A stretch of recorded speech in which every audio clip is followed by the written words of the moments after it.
What if I told you that having a perfect, totally legally binding will doesn't actually stop the government from freezing your assets for 2 years? Yeah, and charging your grieving family thousands of dollars on top of it. Right. It's crazy. Welcome to today's deep dive. We're using a legal guide focused on British Columbia to unpack, well, a massive hurdle called probate. We'll look at what it actually costs and, how you can structure your assets so your family completely avoids a really expensive headache. Because, I mean, most people just assume writing a will is the finish line. You sign it, you lock it in a desk, and, well, you're done. Right, but in BC, and I guess many other jurisdictions, if you die with real estate or bank accounts solely in your own name totaling 50,000 Canadian dollars or more, your executor can't just hand that money out. Exactly. The BC Supreme Court actually has to step in and officially validate the will first.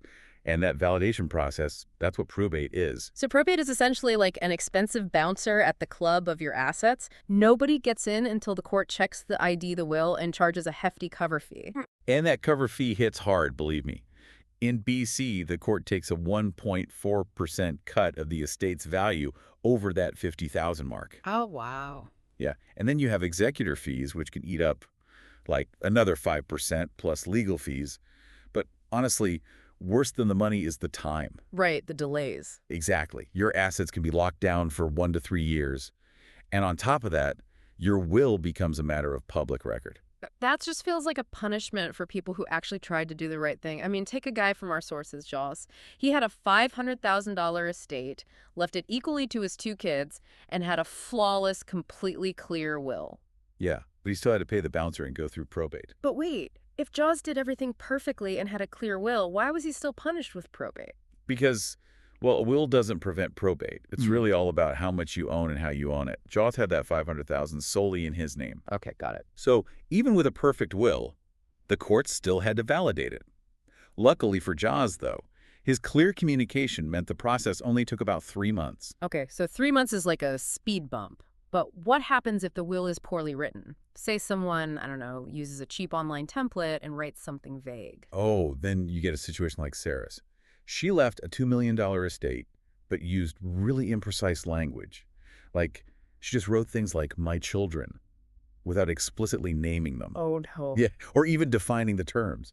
And that ambiguity just sparked a total family war. I can imagine. Relatives fought over who deserved what, which tied the estate up in court for almost 2 years.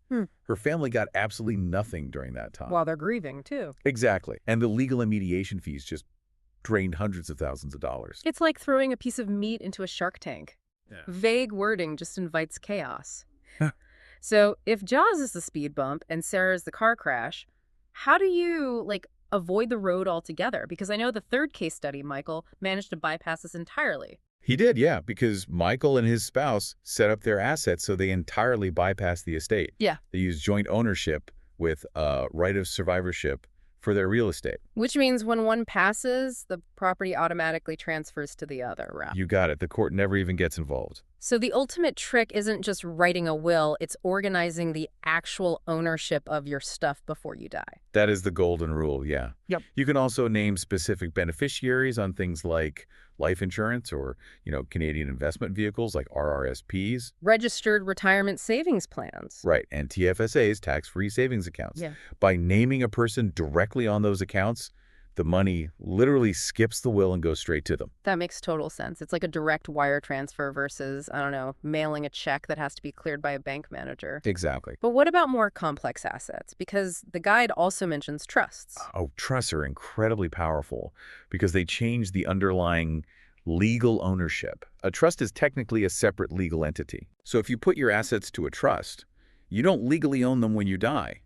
The trust does. Wow. And since a trust doesn't die, there's absolutely nothing for the court to probate. Oh, wow. That is a massive aha moment. Because if you don't technically own it, that $50,000 threshold doesn't even apply. Precisely.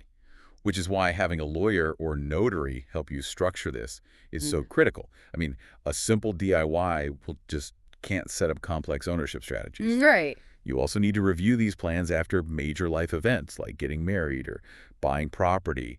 and, actually talk to your family about your wishes while you're still here. It really comes down to doing the heavy lifting now, so your grieving family doesn't have to navigate a legal labyrinth later on. Yeah. Keep your assets flowing smoothly and, I guess, keep them private. Yeah, privacy is a huge benefit of avoiding probate that often just gets completely overlooked. Which brings up a wildly fascinating point to leave you with.